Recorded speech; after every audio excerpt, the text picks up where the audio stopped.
Chapter 188. Tanda, 2. LV, 11 Medeas Palace. Berdiri di jantung Prestige adalah istana yang tinggi yang berfungsi sebagai simbol kota. Menara gotik dan kaca patri yang menghiasi dinding memberinya pesona antik, dan kristal mana yang menghiasi langit-langit dan dinding bersinar bahkan dalam kegelapan abadi Prestige.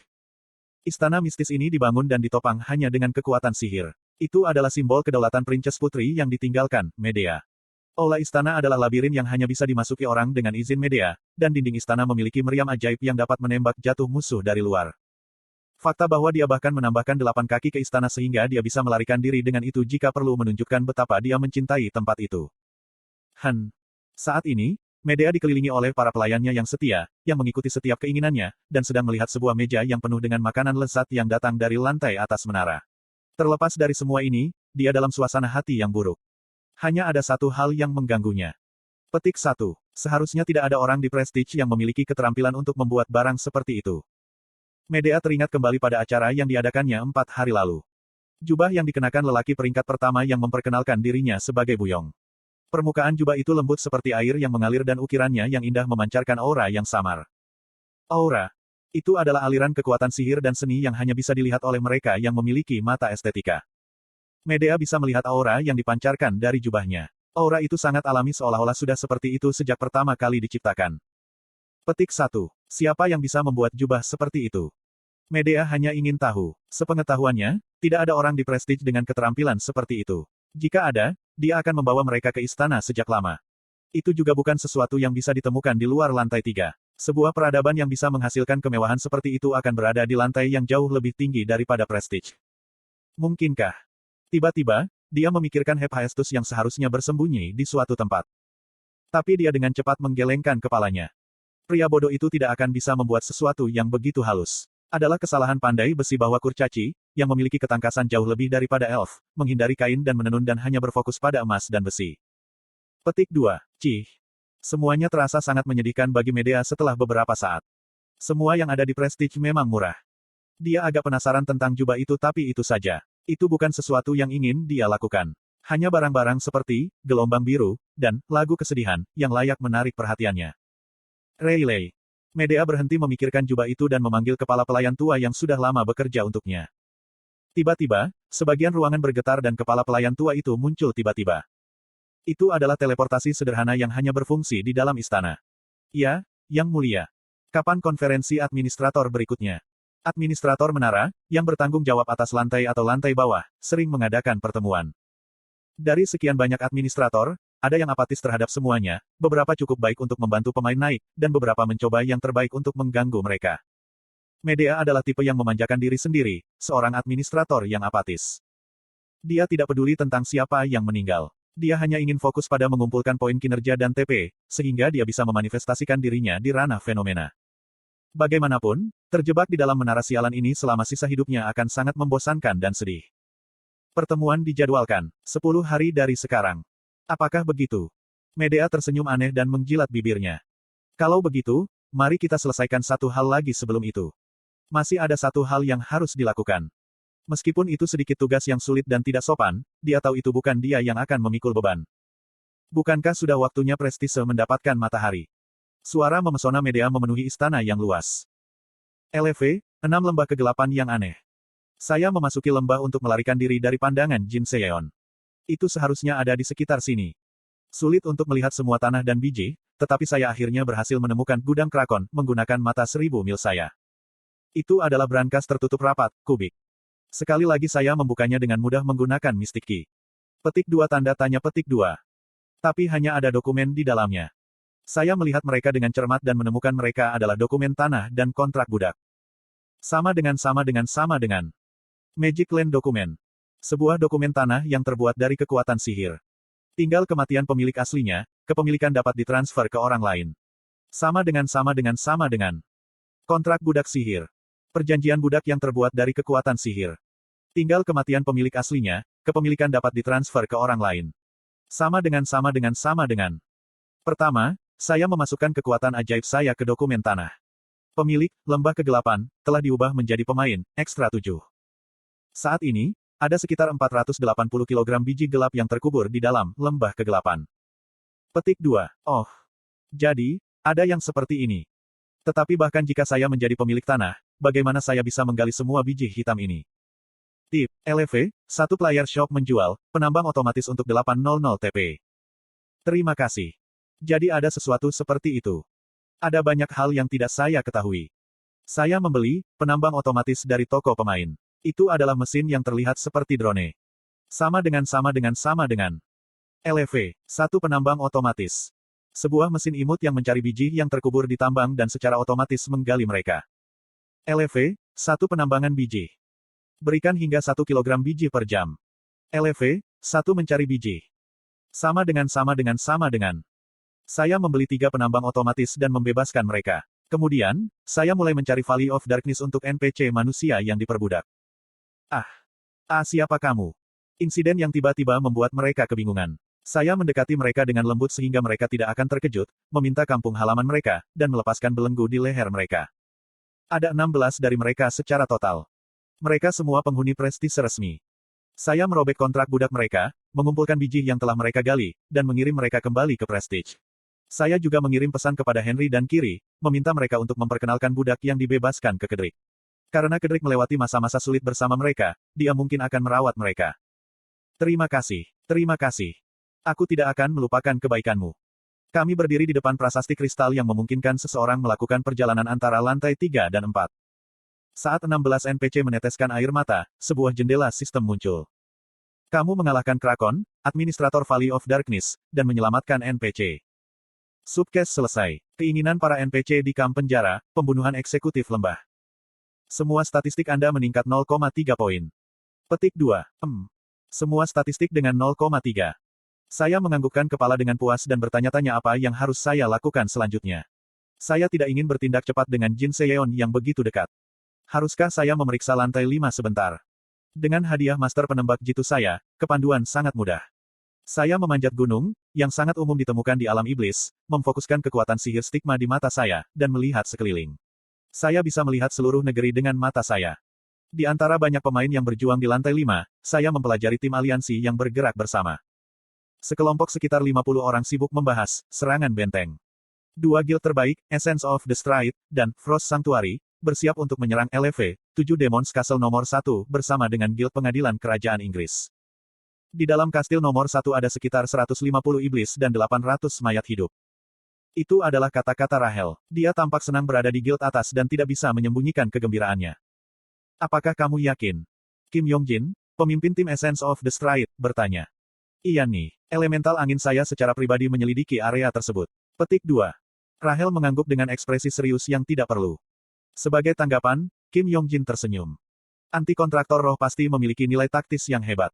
Tanda hubung. Tidak, saya masih pemula. Rahel tampak senang mendengar pujian Kim Yongjin tetapi tetap bersikap rendah hati. Dia mungkin melompat dengan gembira di dalam. Ada hanya 50 dari kita. Mungkin perbedaannya terlalu banyak. Apa pendapatmu tentang meminta bantuan Aileen Nim? Kekhawatiran Kim Yongjin dijawab oleh Jung Hosun, pemimpin tim Frost Sanctuary. Petik 2. Aileen. Mendengar ini, saya bertanya-tanya di mana Aileen berada. Aku mengalihkan pandangan dari mereka dan mulai mencari Aileen. Dia mudah dikenali. Bagaimanapun, dia adalah satu-satunya orang pendek berambut putih di dunia. Yongha, sekarang aku punya 1030 TP. Ingat bahwa. Mengapa kamu mengatakan itu padaku? Aileen dan Yi Yongha dikelilingi oleh setidaknya 100 mayat hidup dan 5 setan. Yah, kupikir kita harus memeriksanya terlebih dahulu. Saya tidak bisa kehilangan mereka lagi. Petik 2. Bahkan dengan begitu banyak musuh di depan mereka, satu-satunya kekhawatiran Aileen adalah berapa banyak uang yang dia miliki di sakunya. Dia mungkin berpikir bahwa dia kehilangan TP yang Jain telah curi darinya karena kesalahan. Baik, 1030 TP. Saya akan ingat itu. Baik. Aileen mengangguk dan melihat ke depan. Tidak gentar dengan mayat hidup yang mengerikan dan setan, Aileen tersenyum. Hei anak-anak, hujan es jatuh dari langit sekarang. Setan-setan itu bingung. Langit di atas sudah gelap seperti biasa, tanpa ada tanda-tanda hujan. Namun, bagi mereka, kata-katanya setara dengan hukuman mati. Kau tahu, hujan es itu akan membelah kepalamu. Apapun yang dikatakan guru pidato roh menjadi kenyataan. Hujan es yang dipenuhi dengan kekuatan sihir mengalir turun dari langit pada saat itu. Kukuak-kuak-kuak-kuang. Sulit untuk mengatakan apakah hujan es atau hujan meteor. Sihir yang sangat besar benar-benar memusnahkan iblis. Armor yang mereka miliki dihancurkan segera setelah mereka bersentuhan dengan massa es, kulit dan daging monster undead retak dan hancur sebelum mereka berjalan satu langkah. Petik 2. Saya menggaruk bagian belakang leher saya ketika saya menyaksikan pembantaian itu. Selama sebulan terakhir saya adalah Lubu atau Raja Hegemon, Xiang Yu. Apakah itu semua hanya mimpi tengah malam musim panas? Saya harus berusaha lebih keras mulai sekarang.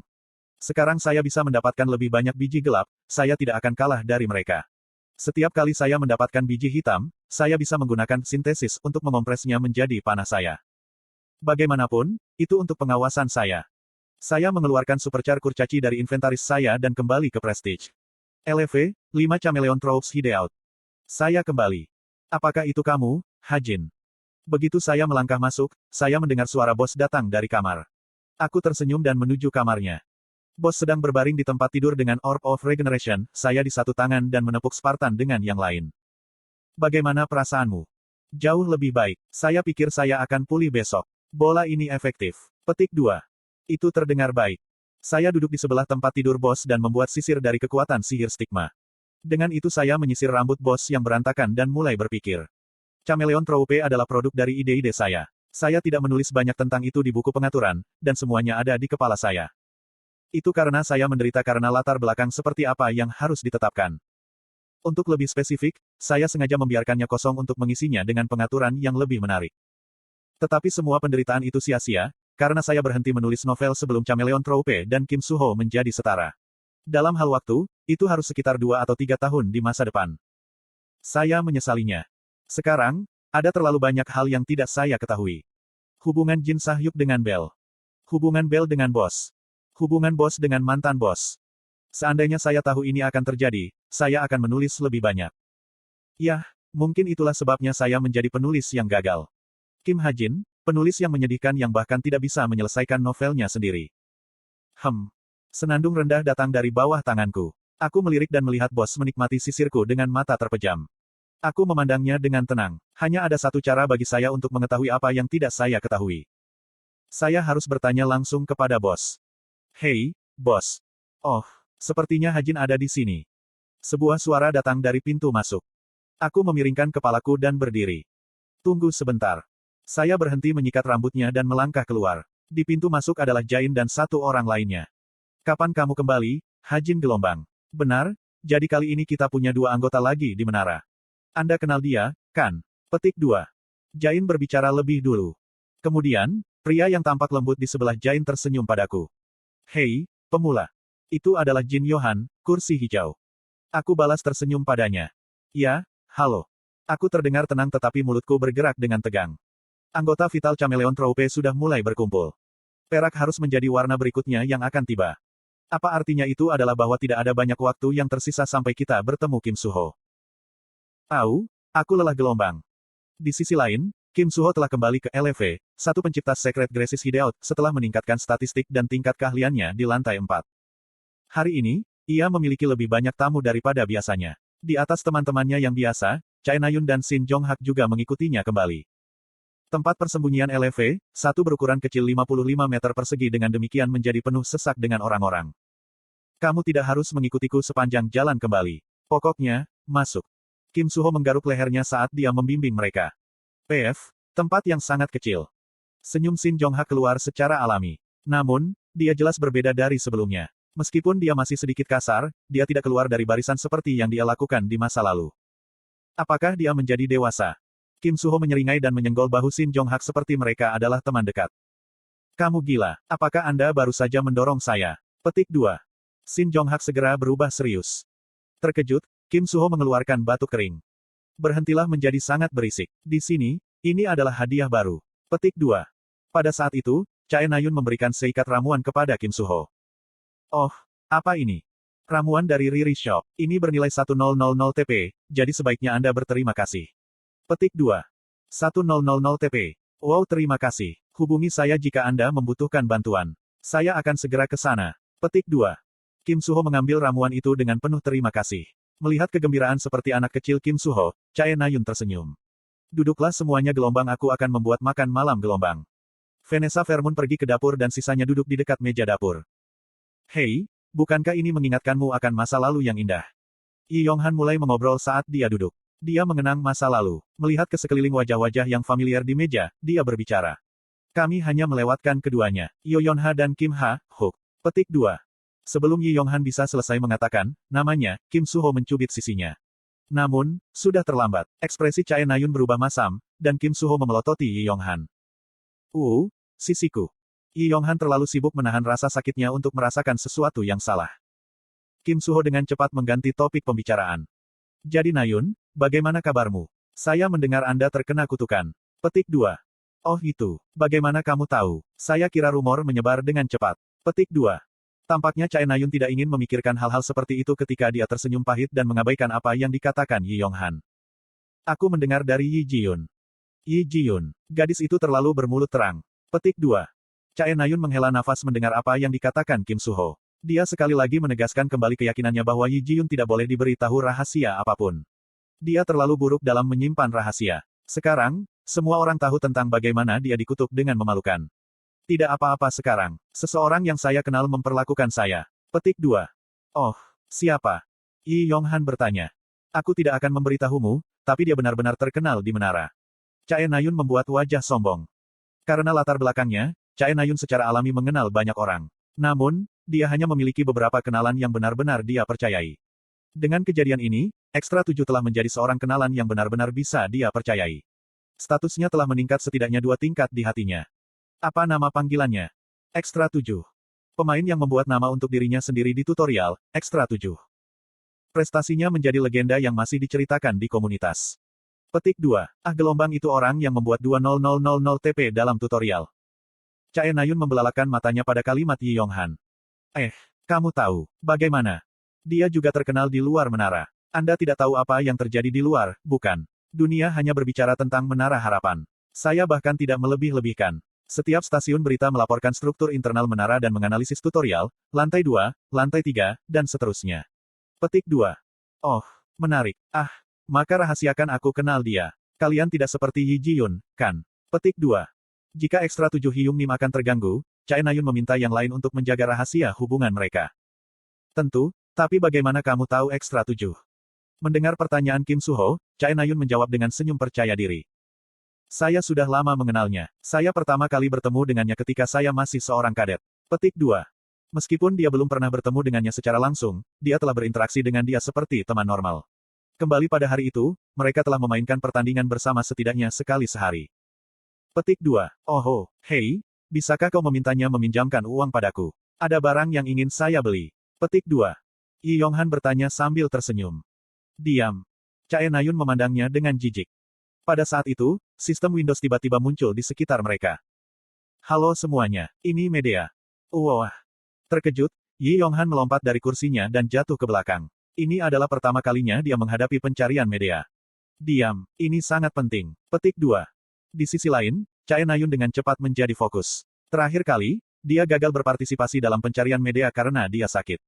Kali ini, dia bertekad untuk melakukannya dengan baik dan peringkat di atas 100. Saya harap Anda mengalami hari yang menyenangkan, para pemain. Saya yakin Anda tahu apa yang akan saya katakan.